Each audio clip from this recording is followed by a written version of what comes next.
Hey, morning. It's very early as you can see, or very late. Depends on how you want to put it. Okay, so I want to show you two things. First, I'm playing with the shape of the hammers. Now they've transformed into two geared wheels that are off balance on one side, but basically they are the same thing. They have the same function, but since I'm trying to make the whole system a lot more compact, um, if you remember in the previous model I had like two of these geared wheels with some arms on the sides so they don't collide. um, so yeah, I'm trying to make it more compact, so I've transformed the whole hammers and arms into two off balance gears that can be hopefully chained. I'm not sure about that, maybe they're too large, but well, one step at a time, right? Okay, so this is the first thing. Obviously I've not compressed the model that much because I wanted to have some space to work, but it can get pretty slim.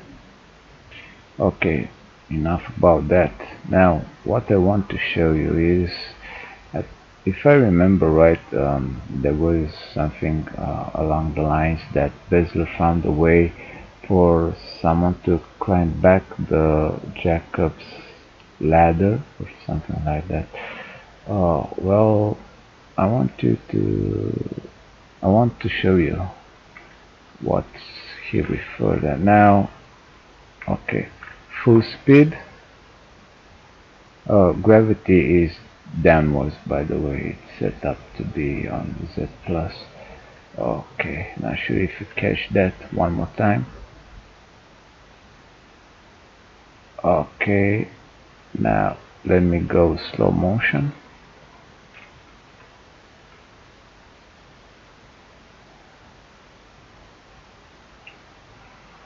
Okay, so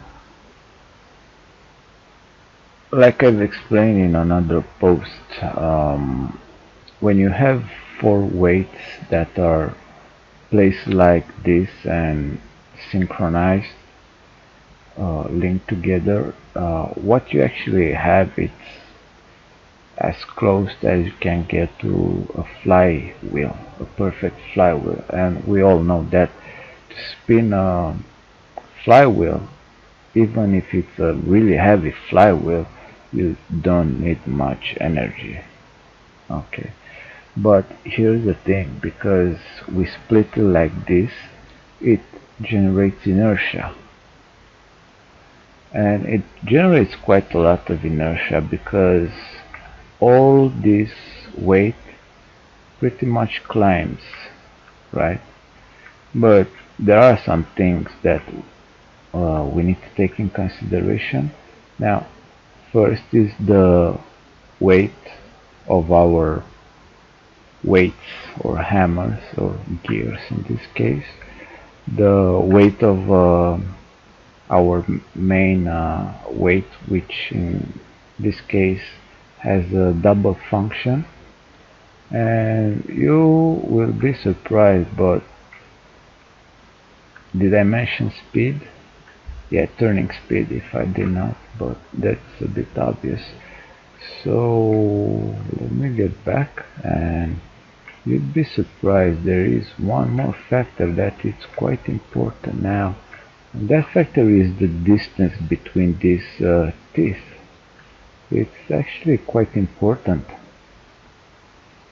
In this case, because everything spins a bit faster, because I wanted to make a very clear demo, the thing pretty much, as you can see, jumps one or two teeth, actually jumps two teeth at a time. Now it got to maximum height, it cannot go further than this. Let me get it back again. Okay. I should change the color of this one. Give me. Actually, I won't change because it kind of messes up the simulation if I do it now. But yeah.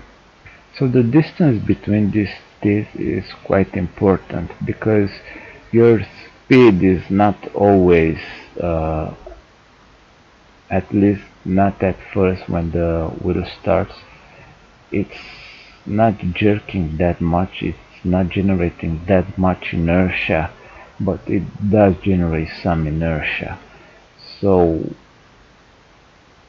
in certain angles there is not that much power, but you still can get as much as you can from it, just by tweaking the distance between these teeth. So that's about it for now. Have a nice day.